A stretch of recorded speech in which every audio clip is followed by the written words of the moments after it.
So about a month ago, I made this community post asking for questions for a Q&A video, and I never did it. So now's the time, let's answer some questions. We have 9 questions here, and I'm just gonna read from the top and work my way to the bottom. So there's not much else to say. Let's see what you guys had to ask.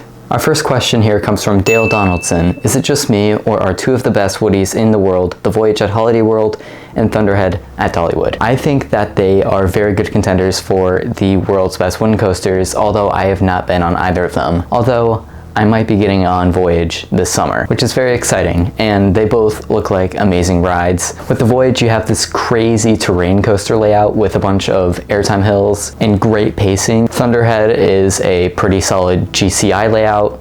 You know how those are. And I've heard that both coasters have been running really well, especially within the last year. So yes, I can definitely see your argument, although I have not been on either of them. Our next question comes from this person. If you had to make a roller coaster better than Steel Vengeance but use every element Steel Vengeance has, including all of its airtime hills and the pre-lift, what order would you put its elements in?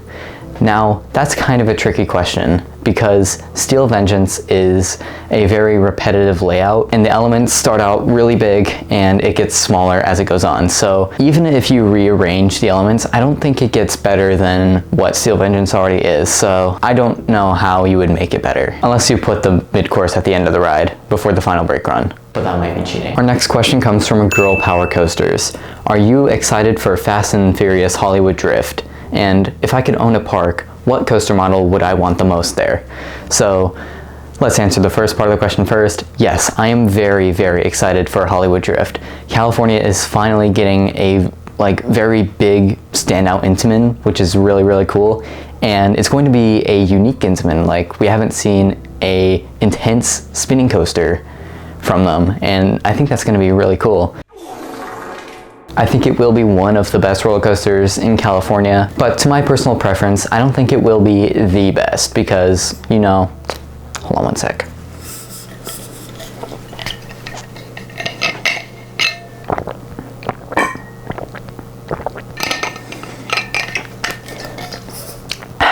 Where were we? Yes, back to Hollywood Drift. It will have an amazing layout. It'll be a very unique ride. And Universal Hollywood is finally getting a big thrill attraction, which is really, really, really cool. I am so stoked for it. And what roller coaster model would I want the most if I could own a park? It would definitely be the Fourth Dimension coaster. It's my favorite model of all time. It's the model of some of the most intense rides on Earth, like X2. I absolutely love that ride, and Ejineka and Dinoconda are very high on my bucket list. Our next question comes from Brian Cannon. What is your least favorite roller coaster ever? Is it something tame or something with bad memories associated with it? Well, I'll answer this question in 2 ways. My absolute least favorite coaster is a kiddie coaster, which is Roadrunner Express at Six Flags Discovery Kingdom, and you know, it's just a really janky kiddie coaster, and yeah, there's not much else to it. But if you're talking about a roller coaster on a bigger scale, I would definitely have to say Grizzly at California's Great America, because the layout is very anticlimactic. Like, it has the stats, but the layout just does absolutely nothing. And if you sit in the wrong seat, it's rough. So yeah, I don't really like that ride a lot. Maybe it's better for families trying to get on a bigger scale ride. But yeah, Grizzly doesn't do it for me. We have 2 questions from my friend Jackson. What do I consider the most overrated and underrated roller coaster on my list? So for overrated, I would definitely have to go with Ghost Rider at Knott's Berry Farm. Honestly, the layout just doesn't do it for me. The second half is solid, but here's the thing. What I consider a great coaster is a roller coaster that's great from start to finish. The first half of the layout doesn't do it for me. The second half is where it picks up, but there's just that big inconsistency in the ride, which brings down the overall quality of it. And the most underrated ride on my list, honestly, I'm not really sure because there are quite a few underrated rides that I have on my list.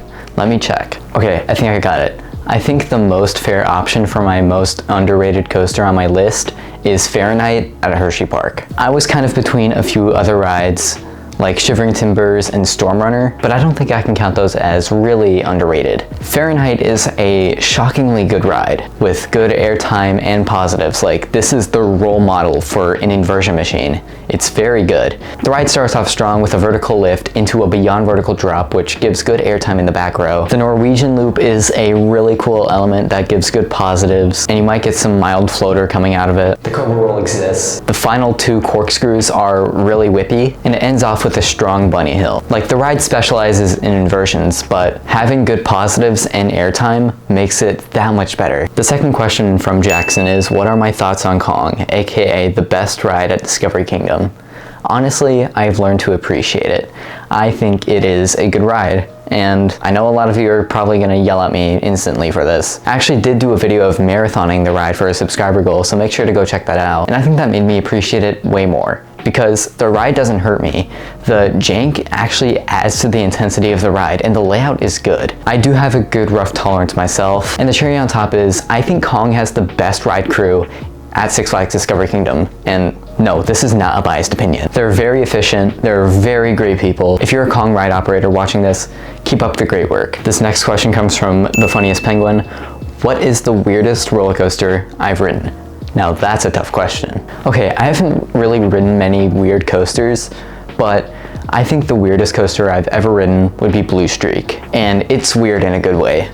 Like, the layout looks really small, like a family coaster, but it is paced really well, and it's surprisingly intense. And it ranked pretty surprisingly high for me. It is a little bit rough though, I will give it that. But other than that, it is strangely intense, which I really like. Alright, the next question comes from Bogart. If I could work at a park, would I? Why or why not? What would my ideal position be if I did? What park would I want to be at? First of all, yes, I would really enjoy working at a theme park, and I think I might try to do it. And honestly, I think I will. I think it would be really cool to be a ride operator for my home park, which would be California's Great America. I think being a ride operator would be a very, very cool experience, and I think it's really the only job I could imagine myself doing. Like, I couldn't imagine myself working at like a store or a fast food restaurant as a part-time. Being a ride op is something that I genuinely think that I would love to do. And that is what I am going to try to achieve. All right, this is going to be our last question from Lil Jim. If I could go to any park in Europe right now,